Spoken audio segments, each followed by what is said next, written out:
Have you seen the top 10 most disliked IGN reviews of all time? That got recommended to me recently. Let's see. I'm curious. I'm going to take a couple guesses here on a few of them. I think Deathloop is going to be on here. Well, actually, no. This might be going in the opposite direction of giving low scores to great games. Okay, if it's that, then the water one, obviously, that's a given. What are some other, like, really alarming ones? I actually can't think of any off the top of my head. I can only think of extremely high scores to games that absolutely didn't deserve it. I can't think of any low games to games that deserved higher. Video game journalists. Inscrutable folk, but in many ways, we should be thanking them, because every now and then, usually fighting amongst ourselves to call a brief truce, congregate around the dislike button, and fight back against a common enemy. And with IGN being the poster child for bad video game journalism, I thought I'd create this list of the top 10 most disliked IGN reviews of all time. Because what brings gamers together more than pure, Ludwig playing Master Duel? That's what I like to hear. Love Yu-Gi-Oh!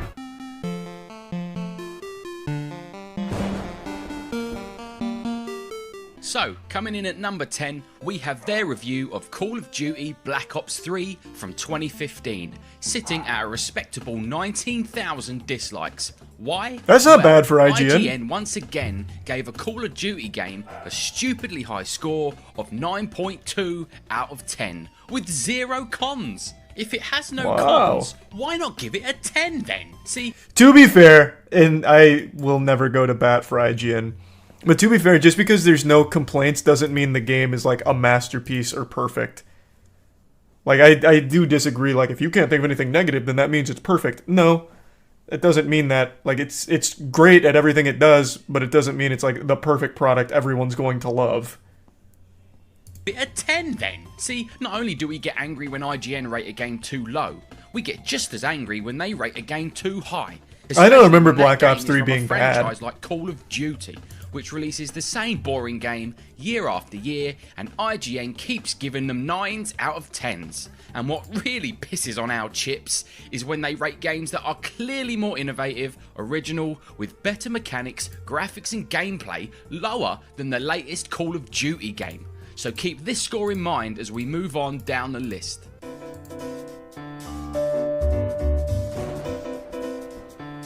I don't remember Black Ops 3 well enough to know if it's... We have their Sonic Unleashed review from 2008. Man, we're going way back. What the fuck? The reviewer basically tears the game to shreds. There's one thing you should know about Sonic Unleashed before spending your hard-earned money on it.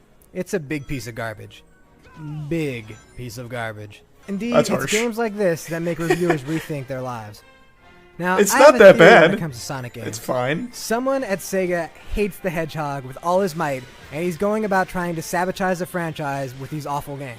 Yet he still ends up somehow giving the game a 4.5. He claims the jump button is unresponsive, then proceeds to jump over the boost ramp to his death. The jump button can be fatally unresponsive at times, and it's just a lot of trial and error gameplay that can get a little bit repetitive after a while. And his hot take on why he shouldn't have to upgrade Sonic's speed is so fresh. I mean, really, do I need to pay to upgrade Sonic's speed? Shouldn't Sonic be as fast as he can be from the get-go? Isn't that the reason why I bought a Sonic game in the first place? Oh, and you can cleanse people's souls by taking pictures of them. I'm not even joking about that. That's fucking hype, though. In the world of video games, why would taking a picture to cleanse someone's soul be so far-fetched? I mean, he knows he's playing a game in which he's controlling an anthropomorphic werewolf hedgehog, doesn't he? But at the end of the day, by 2008 standards, Sonic Unleashed wasn't that bad. Gamers were just annoyed at another IGN reviewer haphazardly reviewing a game they clearly had. It's not like an amazing game, but it's fine. I remember Unleashed being okay. Like, I didn't hate it. Sitting at a cozy 21,000 dislikes, their 2016 review of Uncharted 4 is at number 8. So, what were we angry about this time? Though it's let down by a lack of imagination and some self-indulgence, especially in a third act that drags on far too long. A 9 out of 10. The dreaded, bloated third act. You know a game... That's not even wrong. I actually said something very similar back when I first beat this game. That is very fair. That is super fair. Like, that's just Uncharted fans being salty. That's a very fair criticism. Game's gonna be good when IGN give it a 9 out of 10 and we still come after them with pitchforks. Oh, I love us. But IGN have to meet us halfway. they can't give Black Ops 3 a 9.2. Yeah, if you're gonna, so this is, I think this is fair. It is a much better game than Black Ops 3, for sure. But I think they just grade it differently, right? Like, I feel like it's not far-fetched to be like, for a fucking Call of Duty multiplayer shooter, 9.2 makes sense, and then grade Uncharted differently. It's two different people on two different, very different games. But yeah, if you're going to compare direct scores, then yeah, it's a little odd that Uncharted 4 would be lower than Black Ops 3. Black Ops 3 a 9.2 no cons, and Uncharted 4 a 9. Calling its third act bloated and saying it has a curious lack of imagination when the entirety of Black Ops 3 is a bloated third act. Man, this video is actually, like, the video is actually convincing me IGN's done an alright job with some of this shit. I've been like a big IGN hate watcher for a minute, but I completely agree with them on Uncharted 4. That is super fair criticism. And Black Ops 3 was good. Like, it's not the best. 9.2 is high, but it was good. Xenoblade Chronicles Definitive Edition slashes its way into our number 7 slot with 24,000 dislikes. Now, no horse in this race. Has all the hallmarks of a classic bad IGN review. Firstly, the review contains a massive spoiler where they show, without warning, a late game unlockable character in the menu screen which would spoil the whole first half of the game. Now, you'd think IGN would take the video down, edit out the spoiler, and re-upload it. But instead, they decided to leave this pinned comment in the comment section. Lazy bastards. Next, the reviewer goes on to call Melia, one of the weaker characters from the main campaign, a sentiment Xenoblade fans strongly disagree with, and then calls the character Dungban Duncan. This time, however, they did edit out the mistake. But even in the re-edit, he still pronounces the name wrong, with a horrendous drop in audio quality, which sounds like he did the voice edits on one of these. RPG, as the story goes, to some really, really weird places that are as confusing as they are preposterous. The core Xenoblade experience remains intact here, lovable meathead Ryan, or the stoic and inscrutable Dunban. They call Xenoblade Chronicles Definitive Edition the best version of Xenoblade Chronicles we've ever had. Giving it an 8 out of 10. Which is a lower score than they gave the original release and 3DS port. Work that one out. Don't know Xenoblade, no horse in that race. Well, I know Xenoblade, I haven't played it. At number 6 is their Shin Megami Tensei 5 review with 36,000 dislikes. And IGN managed to piss everyone off within the first 6 seconds of the review. Shin Megami Tensei 5 feels like the edgier, less sociable younger brother of Persona 5. The reviewer complains about how certain aspects Isn't of the Persona game 5 a are not the spin-off same of Shin as a Megami Persona Tensei? game, which to Shin Megami Tensei fans is the entire point. It's not so much a standalone review of Shin Megami Tensei 5, but more a video comparing two different series and taking marks off of one game because it's not like the other. Where SMT5 consistently fell short for me as a massive Persona fan, though, was the writing. It takes you can never do that. 20 hours to find even having not played this game, there's no point in comparing it to a completely different game. And figuring out what's going on, in contrast to Persona 5, which makes things personal right away. I just couldn't shake the feeling that this was Persona without the heart. Without the unforgettable companion characters, the potent personal story, the incredible soundtrack, and the jaw-dropping twists and turns. Giving the game an 8, with the only negatives being that it's not like Persona, is mental, and fans of the Shin Megami Tensei series were absolutely right to call this one out. Yeah, I think that's probably fair. If his main complaint was it's not similar to Persona, then that's some dog shit, agreed. Things are hotting up now. Doom 2016 blasts its way in at number 5 with a healthy 42,000 dislikes. Wait, what? Didn't they give this a good score? On about how Doom 2016 feels too Doom. For some, this is exactly what Doom should be because it resembles the 1993 game of the same name. But with all due respect, those are desperately low expectations. But it doesn't really distinguish itself by recreating 25-year-old gameplay. 2 minutes and 15 seconds is all the time he gives to reviewing Doom's main campaign before moving on to the multiplayer, which he also multiplayer was bad. Fixed power-up placement and shortcuts give experienced players who know the map an advantage. No. Really? Do you mean to tell me that if players learn the maps and best weapon locations, they have an advantage? This makes the decision to the multiplayer was bad. That's fair. A Call of Duty style leveling system that much stranger, because it gives experienced players another leg up with access to better weapons and more powerful demon runes. So experienced players that put more time and effort into the multiplayer. No, it's even a multiplayer genre.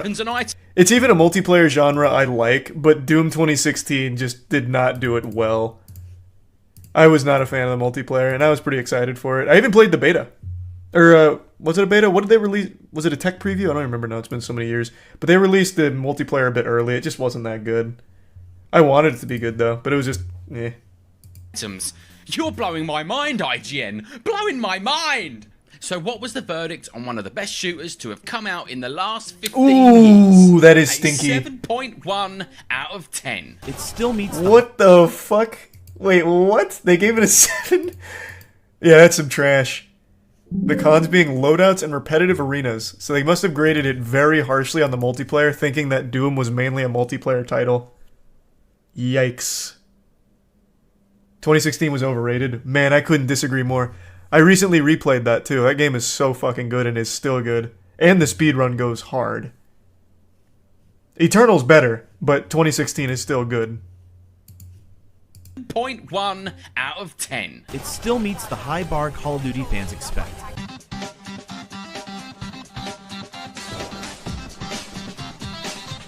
Amazingly, we have a tie at our number 4 spot between two different Pokemon game reviews. Pokemon Alpha Sapphire Omega Ruby and Pokemon Sword and Shield. Oh, they gave Sword and Shield a great score, didn't they? 5,000 dislikes. And believe it or not, Sapphire Ruby is probably the most infamous review on this list because it gave birth to the most popular IGN meme, Too much water. Yeah. It's not a new complaint, but the Hoenn region is still imbalanced type-wise, heavily favoring water Pokemon. It's especially noticeable in Alpha Sapphire since the villainous Team Aqua uses a lot of water types.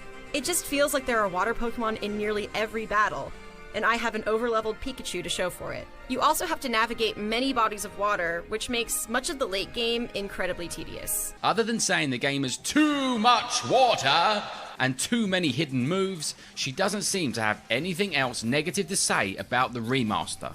I didn't play the remaster. Fans, as understanding and compassionate as they may be, were just perplexed as to why having too much water would have such a heavy effect on the overall rating of the game, which the reviewer gives a 7.8. So politely picking up their pitchforks, that might be a fair overall score. Couldn't tell you I didn't play it. Review Stupid complaint though. A meme so powerful it now completely embodies the entire bad video game journalism topic. Right, onto Sword and Shield. Same nostalgic. This was bad. I remember this one. Victim to getting stuck in the past. It streamlines and fixes many of the series' long-running problems, from excessive tutorials to the tedium of navigating random encounters. Simply put, Sword and Shield are the best Pokemon games I have ever played, and I've played them all. Big words from IGN there. It seems that some people like this game and some people think it's an absolute underwhelming letdown. But it's no question that everyone was expecting the second Pokemon game on the console to look much better than it did, and include all pre-existing Pokemon, which it didn't, causing the whole Game Freak lied controversy. When they said the reason why they're not including all pre-existing Pokemon was because they were remaking character models and their animations, not just and then the community ended up doing it for them. Games. Then a Reddit post surfaced showing allegedly leaked data-mined comparisons of Sword and Shield's character models alongside character models from older games that seemed to completely contradict what Game Freak had previously said, aka Game Freak lied. So I think we're not just seeing people disagreeing with IGN's stupidly high score for another God, Pokemon yeah. That I still think Sword and Shield is by far the worst Pokemon games like ever made, and that's saying something when most of them for the last like 12-15 years have been super lazy. Well, that's not fair. 15's too long. The last like 10-ish years have been super lazy. Sword and Shield somehow is all the laziness you'd expect from Game Freak and half the content as older titles.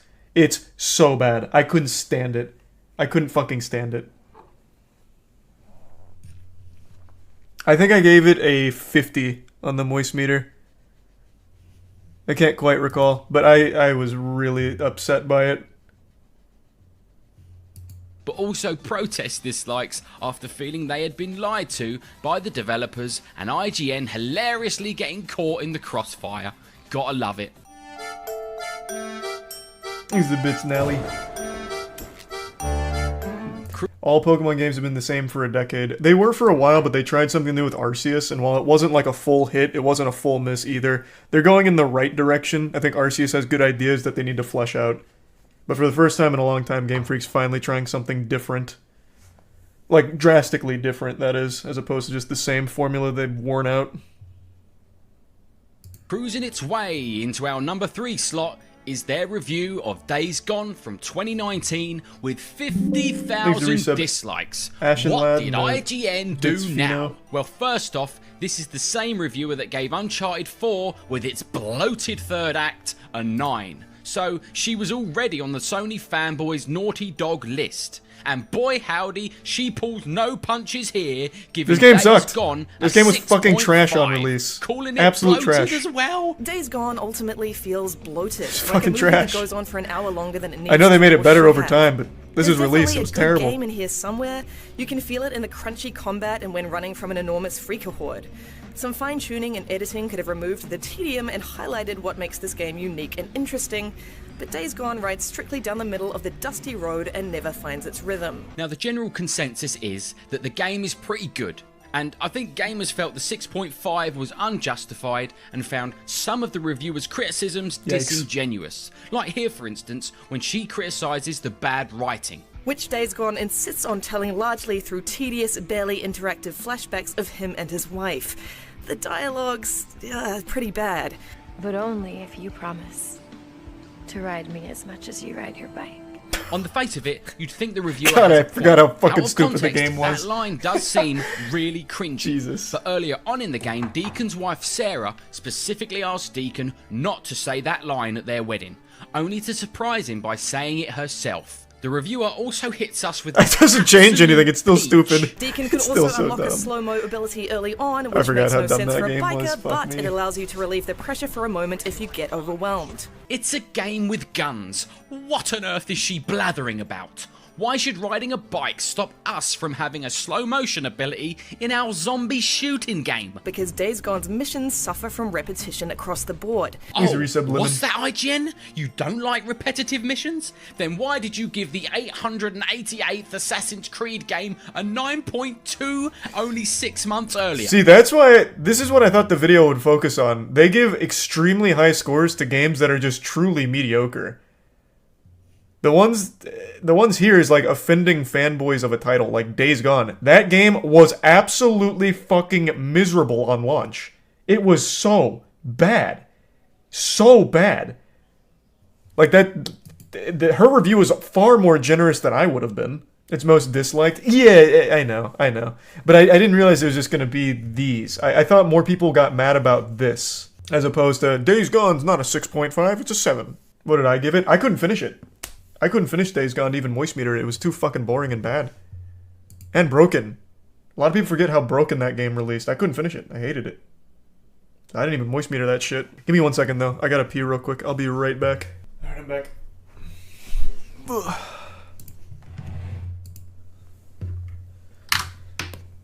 Here's the Prime Queen and Caviar and the resub Kelp in Pheno. Yeah, another inconsistent IGN review, coupled with pissing off every Sony fanboy again, is why this review took the number 3 slot. Oh, also, one thing that I was thinking about while pissing, I think IGN could save themselves a lot of trouble and stop being such a remarkable punching bag if they would just get rid of the pros and cons screen. Because they can't, like, actually convey their actual problems with a game through a con screen of like 5 words. So they need to just get rid of that shit. They did? Oh, did they? Nice.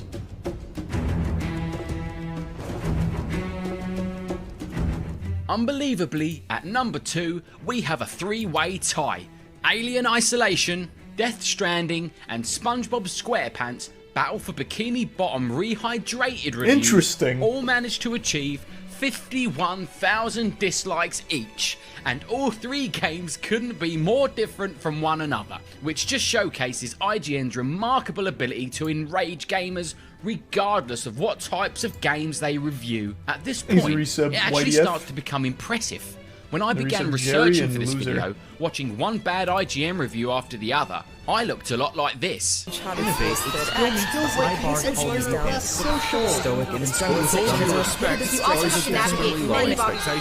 But by the time I got to the end, on finding out that they'd managed to reach 51,000 dislikes on 3 separate occasions, the agony and pure frustration started to melt away, replaced by amazement and a cheerful, bubbly, light-hearted sense of childlike wonder. So, how did IGN manage to rack up 153,000 dislikes across 3 reviews? Well, a good start would be giving Alien Isolation a 5.9 out of 10. But when the genuine scares of being hunted by an unstoppable predator are so diluted by repetition and padding, Isolation's epic length really does work against it. That's real bad. Someone is going to make an incredible Alien video game that checks every box. But sadly, Isolation is not it. Needless to say, gamers were outraged, and judging by the comment section, still are. And rightly so. It's one of the most atmospheric, tense... Yeah, that is like actually one of the better horror games ever made. Even 8 years after its release, it's still better than most, if not all, of the crappy horror shovelware games you'll come across today. And it didn't help that IGN gave Goat Simulator an 8 out of 10 6 months earlier. You can't keep comparing 2 wildly different reviewers and wildly different games and their scores. That is an actual nothing burger. But yeah, this is a terrible, terrible, terrible review for Alien Isolation. Laughable criticisms the reviewer makes is how he was killed, even though he was motionless and out of sight. Fright dissolved into frustration as I got killed from behind for the umpteenth time, even as I was crouched motionless and out of sight in an air duct. But leaves out the fact that he was holding the motion sensor that alerts aliens to your position, which the game makes perfectly clear, and it's just another case of IGN getting the completely wrong person for the job. A mistake they also made with their review of Death Stranding, which they gave a 6.8. Certain landmark games in recent years, a little low, but I agree. I didn't really like Death Stranding.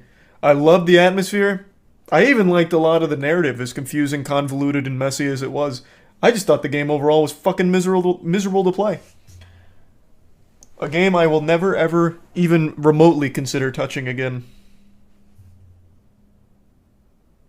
You gave it a 50? I don't think I gave it a 50. I thought I gave it a 70. I'm going off memory. I might have given it a 60. I think I was in the 60 to 70 ballpark. I can't fully recall. It's an absolute terrible game from a gameplay perspective. There's nothing fun about it. There's nothing enjoyable about it. And the tedium isn't there as like a lesson or a deeper meaning. It's just tedium for the sake of tedium. Fucking hated it. Hated the gameplay. Legend of Zelda Breath of the Wild and Red Dead Redemption 2 have managed to successfully tread the line between the rigidity of realism and the exhilaration of pure escapism. Death Stranding possesses similarly lofty ambitions, inventive ideas, and a sprawling, spectacular map, but it's all been saddled on a backbone made of repetitive mission design and arduous traversal that simply can't support its weight over Tier 1 yummy in the prime, journey. Tony. This review apparently isn't for everyone. Perfectly balanced. Just this man plays RuneScape and thinks Death Stranding is boring?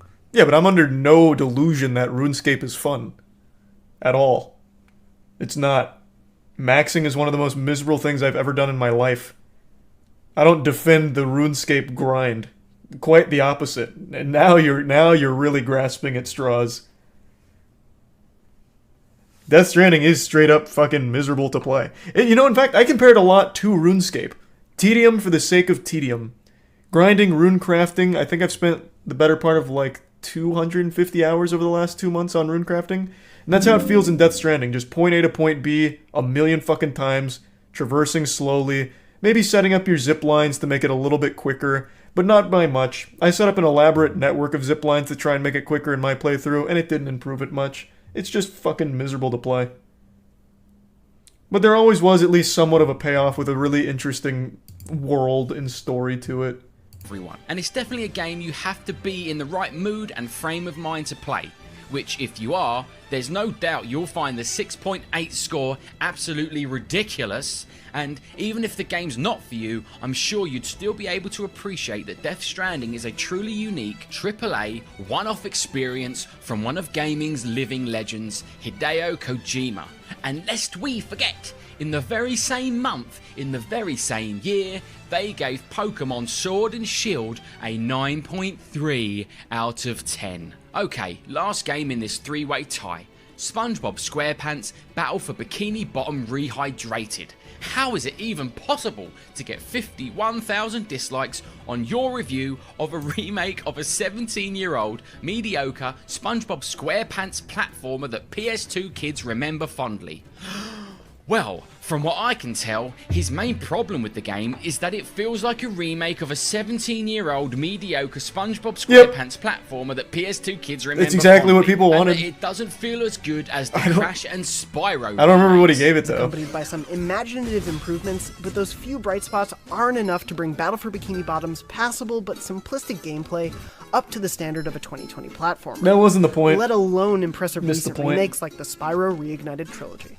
All three playable characters, Man, SpongeBob, Sandy... That's a weird comparison, because Spyro just did exactly what SpongeBob did. They just kept everything intact. The thing is, with Spyro, it's just a better game, so it ages a little bit better. Battle for Bikini Bottom's still like just a fun, old-school, nostalgic game, though.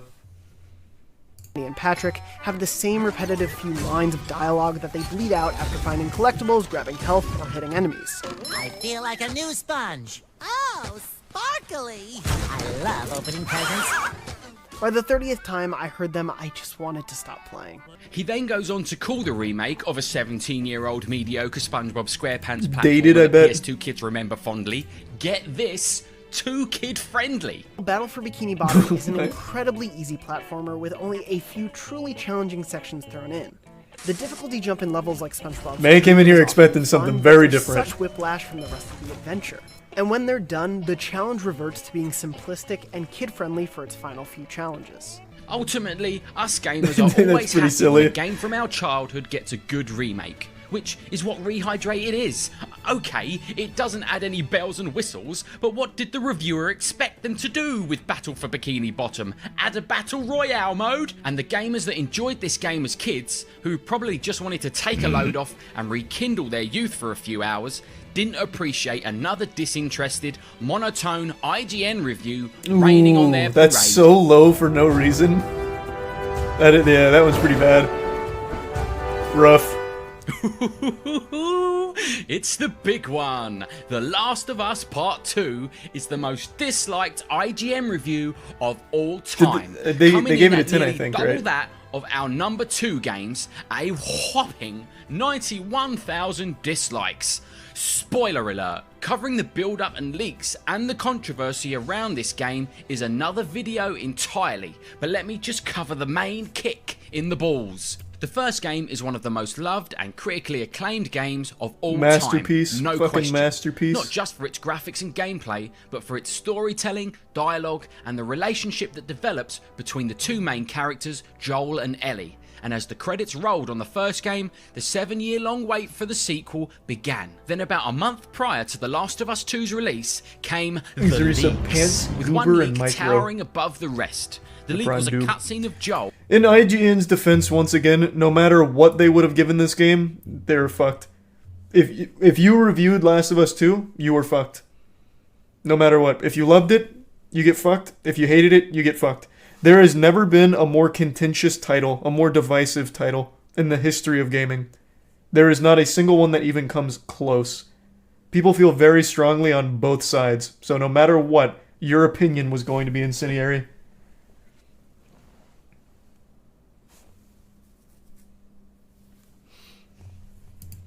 The main character from The Last of Us getting his head caved in by an athletic woman with a golf club. Needless to say, fans of the series were stunned.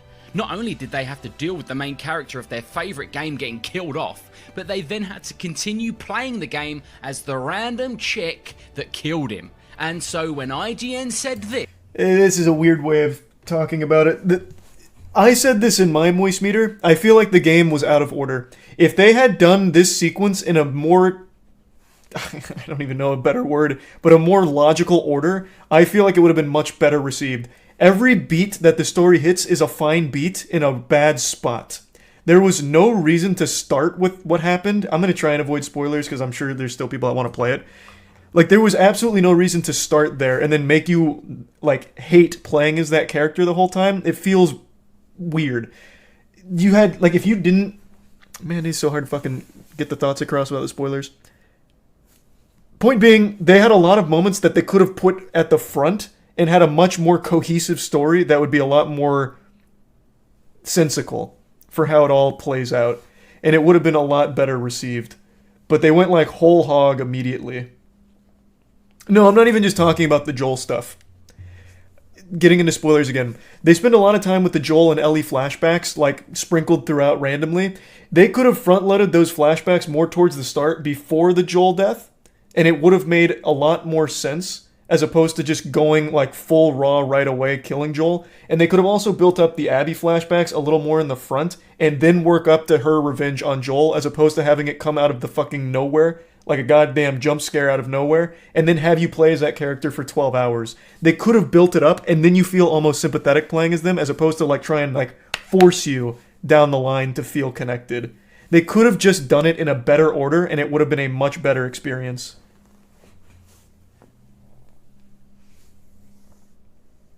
And that's what I said in the Moist Meter, too. Like, it just felt out of order. But while Part 2 is a thrilling adventure, it still makes time for a stunning, nuanced exploration of the strength and fragility of the human spirit. The PlayStation 4 has one of its finest exclusives in one of the generation's best games.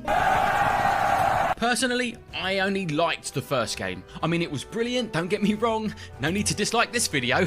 Wouldn't that be ironic? But once I finished it, I didn't feel the need to ever play it again.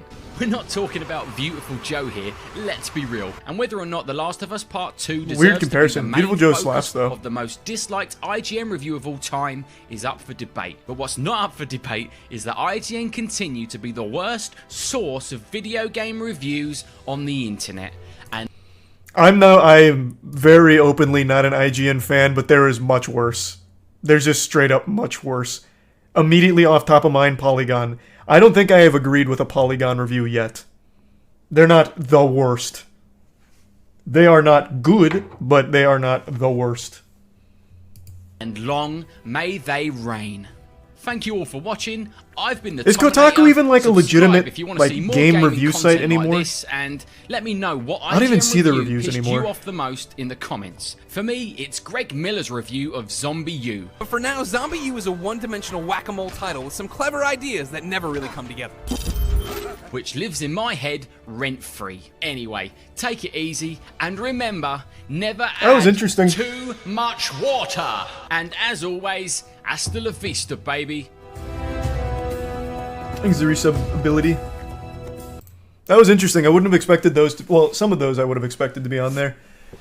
I really thought more people got upset about the extremely high scores to undeserving titles, but there was only 2 of those cases in there, which is weird. Thanks, the resub Poopus and JD.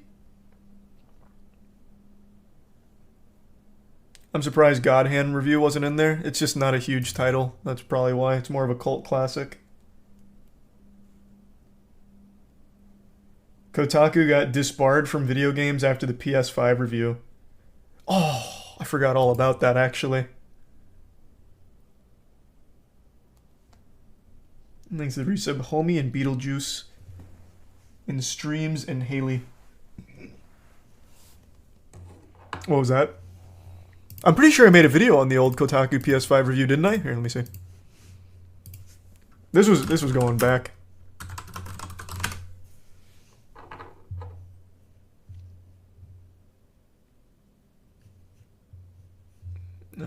Where can I find like a more concise... Ugh. I don't want to just go to the actual review itself because it's a long review.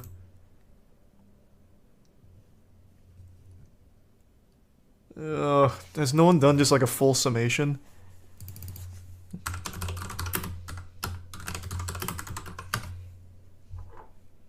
I mean, I did make a video on it called Horrible Review of the PS5. I'm not just going to play my own video, though. But yeah, I do vaguely remember most of that. Thanks to resub Slime, the bits Fino.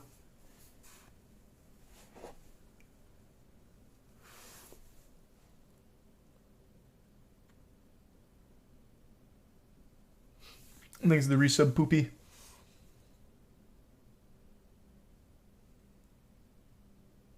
Never forget IGN gave Halo 4 a 9.8. Yeah. I've said this before, I'll say it again. I truly don't believe any of these game outlets are paid off. I think a lot of that shit comes from fear of the fans.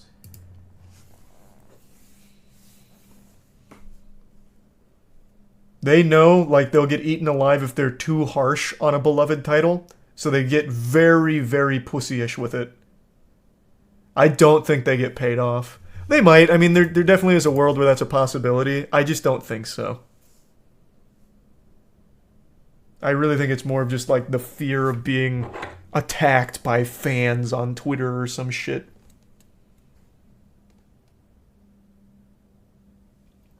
He's the Prime Copper in the resub. Ev. And the bits of Bungie and Star. You should watch the Black Ops 3 comparison between PS3 and PS4. The game was entirely different on PS3, so much so it was a literal scam and missing entire modes. Eek.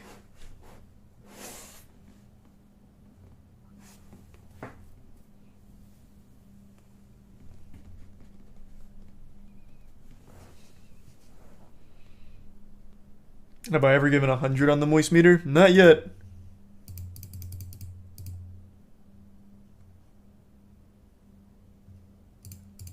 There's a couple things I would have, though, if they came out today, like Breaking Bad. 1 week till it might change. Yeah, Elden Ring wasn't far off. God of War Ragnarok, who knows? Maybe that could be the first 100%. God of War 2018 was super close to just being a perfect game, but the main drawback was just there's only like 4 enemies, and there's, I think, 3 boss fights, and everything else is just repeated. So it gets extremely stale just fighting the same shit a million fucking times. And the pacing was a little odd, but the game is super close. So I know Ragnarok fixes that. They have actual boss battles, they have actual enemy variety, and I imagine the pacing is going to go fucking hard considering where the 2018 leaves off. So, I mean, there is a chance that could be 100%. It's got all the pieces in place.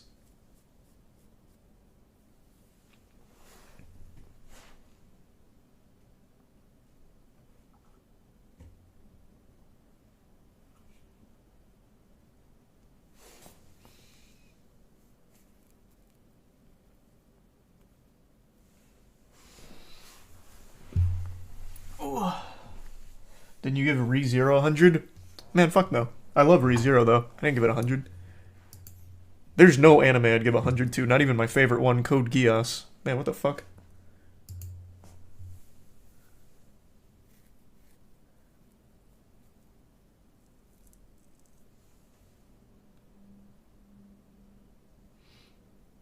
Didn't you say Minecraft would be 100? If Minecraft came out today, I'd give it 100, yeah. That game is legitimately, like, loved by anyone of all ages and has unlimited content forever. I couldn't think of a more perfect game, even though I'm personally not a huge fan of it.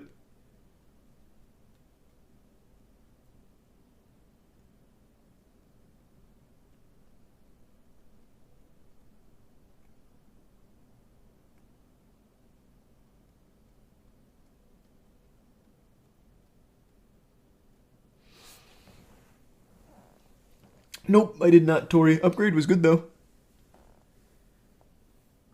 How do you still not like Minecraft? That seems impossible. It's not even that I don't like Minecraft, I just don't get into it. Like, when I played on custom worlds with friends, I enjoy it, but, like, I don't play on my own.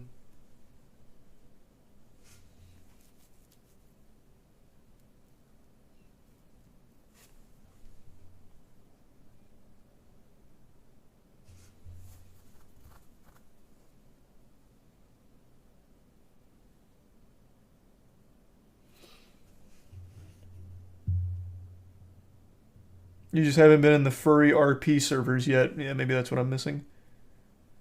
Will you be playing Sonic Frontiers? Comes out the day before Ragnarok, so yeah, I'm going to try and bust that shit out. But the second Ragnarok drops, I'm absolutely swapping off Sonic Frontiers. I think it was very fucking stupid for the Hedgehog to go up against Kratos. I don't know why they'd do that. I don't know what the fuck they were thinking.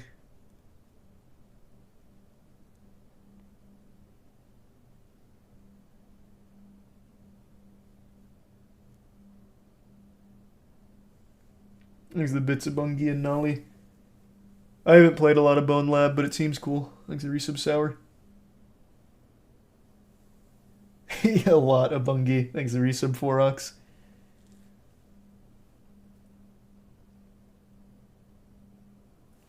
Polygon gave Dark Souls 3 a 7 out of 10, but gave Dark Souls 2 a 9 out of 10 and called it the best Souls game.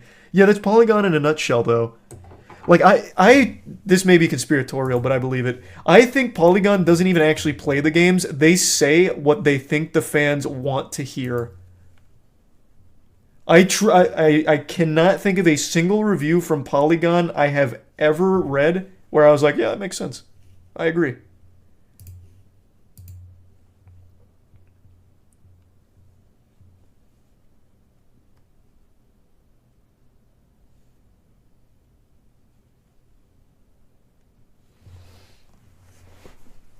Thanks for the bits, Fino. Who's the best game reviewer besides yourself? Whoever you like to watch. I think I guess maybe not game journalism as a whole, but game reviews are kind of obsolete. Just watch a streamer play it. Watch a Let's Play, and you form your own opinion. Like, you don't really need it now. You can just watch it, like, in real time and make your decisions based on it. Make sure to smash that like button and thumbs up, ring the bell, tell your mom I said hi.